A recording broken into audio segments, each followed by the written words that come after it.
building wiring system. Right away, the commander assess the structure condition, check kung nabay na-trap ng mga individuals, and declared command to organize the teams. They also requested backup units and medical responders to stand by for any injured people. Because of this organized response, the firefighters contained the fire within an hour and no casualty were reported.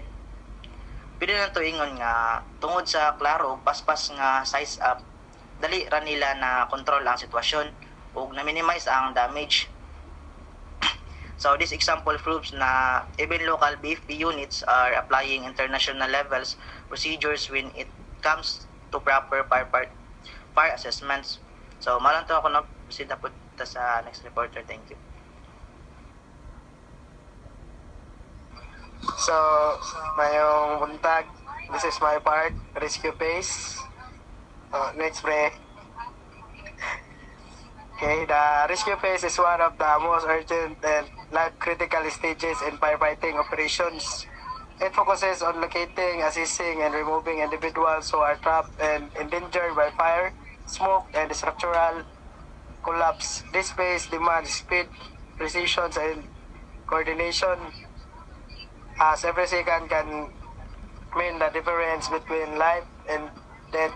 So, ang rescue phase usa jud ni siya ka kuan guys, usa ka critical kayong stages ba sa firefighting operation. So, kini ang time na gina-focus nila sa pag-locate, pag-access o pag-remove sa mga tao daw nga na-trap sa mga delikado tungod sa kaning fire, sa smoke, ug kaning sa structural collapse. So, speed ang kapaspason sa pag-rescue guys is essential yun because every second can make the difference between life and death.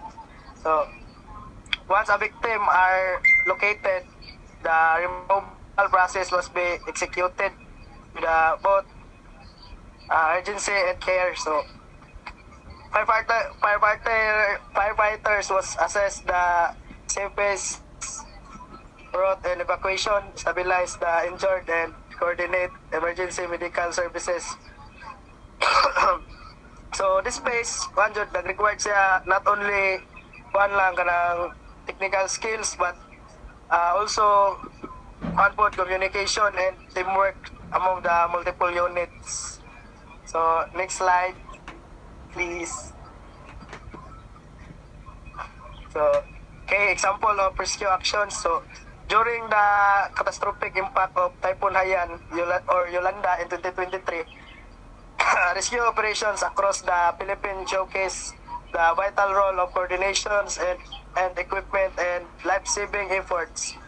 So, di ako umano nagbasa guys, kay makita naman nyo ra. So, kini nga slide ginapakita ang pagluwas sa mga tao panahon na itong kuanlod katong bagyong Yolanda ba o katong Haiyan sa katong 2013. So ang mga rescue operation sa Pilipinas nagpakita doon sa kaimportante ang coordination of equipment sa pagluwas sa kinabuhi. And also ang Bureau of Fire and Protection po kauban ang Philippine Red Cross, nag-deploy sila katong mga trained jud nga mga personnel to search for survivors nga na-trap sa mga collapse structure or flooded areas. So kini kana sila nga mga team nagamit sila og katong mga breathing apparatus, rescue ropes o katong hydraulic tools para makanavigate sa delikado ug toxic nga mga environment. Labi na yun dito sa kuan katong most especially dito gid sa syudad sa kuan Tacloban kaya dito murag naglandfall ang katong tawag na bagyo. So next, kini another example during the devastating Black Saturday bushfire in Victoria, Australia, firefighters face extreme condition as they attempted to rescue residents trapped in rapidly advancing fire zones. So kini example guys gikan ni siya sa devastating Black Saturday most fire sa Victoria, Australia. Dito ang mga bumbero dito katong mga firefighters nakaatubang yun sila kuan extreme condition samtang sila naningkamot sa pagluwas sa mga residente nga kuan mga na-trap dito sa rapidly advancing fire zones. So ang kalayo gipakusgan siya sa kuan kanang ay temperature o sa kusog nga hangin. So tungod sa fire at tungod sa high temperature o sa kusog nga hangin mas nibuhilo mo sa ang kalayo niya na-spread siya sa tibuok communities. So ang fire crews gikan sa Country Fire Authority na conduct sila og urgent rescue operations. Kuya ni sila kay usahay mosulod din sila sa mga nagdilaab nga balay o sa mga sakyanan nga nasunog ba para lang makatabang o para ma-evacuate nila ang mga civilian. So ang mga rescuers nagamit po sila og katong survival gear, thermal imaging o katong aerial support para malocate ang katong mga na-strand nga mga individual sa remote areas. So what next will be another example na naman sa kuan. On December 18, 2023, significant fire broke out in foam factory located in Upper Comunal, Barangay Tibungco, Davao City. Around 7 a.m. now, the accident quickly escalated due to the flammable materials present due sa mga flammable materials. So guys, so kini nga slide naghatag sa kanang example sa rescue operation yan ay tabo sa Davao City lang yun atong December 18 daw 2023. Dunay dako kayo nga miulbo sa usa ka foam factory dito sa Davao City sa Tibungco, la city sa Bunta. Ang sunog dali kayong mikusog tungod sa katong mga flammable materials lagi. Nga naa dito busa nag-prompt kini og full deployment sa rescue og suspension units gikan sa BFP Davao. So pag-abot sa mga bumbero nag-initiate dayon sila og rapid search and rescue operations nga nag-focus lang yun sa pagpangita sa mga na-trap nga individual sulod sa nagdilaab nga structure or sa building. So ang mga bumbero po also guys nagamit po sila katong breathing apparatus aron makaginawa sila sa kanang pagkagod niya aso mo na ang purpose niya nga rescue rope. Syempre gamiton isa po ni sa ilang gamit nga katong thermal imaging camera aron ma-navigate nila ang dense o smoke high heat environment. So kini nga this example highlights the quick and specialized response needed when dealing with industrial fires and the use of technology like thermal imaging to locate victims and condition to zero visibility. So mora to ang part next. Phase 4 cover exposure. Hina bro. The cover exposure phase focuses on preventing the fire from spreading the nearby structure, vehicle, vegetation, or other vulnerable. Assess once type safely and initial suppression are underway. Firefighters shift attention to protecting adjacent properties that are raised due to the radiant heat, flying embers, and direct flame contact.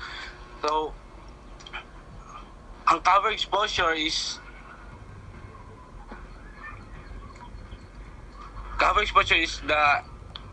this refers to the critical stage in firefighting where the primary focus in on protecting exposed structures or areas from the spread fire. So so example is katong during sa Cebu bitaw sa market is in ang BFP is nag-provide sila og kanang water curtains bitaw murag kanang kurtina na ilang gibasa para ma-reduce ang impact sa fire bitaw. And then then and coordinate the suppression teams to prevent the fire jumping to adjacent structure. Their swift action minimize property damage and preventing the secondary ignition, demonstrating the importance and exposure control in the densely populated urban zones. Next, pre. So, example, more sa ang example sa cover exposure in action. So, kanin siya is katong sa museum dito sa Paris in 2019. During the massive fire at Notre Dame Cathedral in Paris, so ang mga firefighters nila is nag-focus on heavily on exposure protection to prevent the flames from spreading to nearby historic building and artifacts. So, ang mga bombero bitaw nila is nag-provide po sila like dili lang yung sa Cebu na lang gibuhat ba, and then gibuhat po ni sa Paris like atong kurtina bitaw na ilang murag ilang gibasa or para makuha ng kalayo bitaw, and nagkuha sila area suppression units to shell adjustment structure including the bell towers and the surrounding the museum areas. Moro to. Thank you.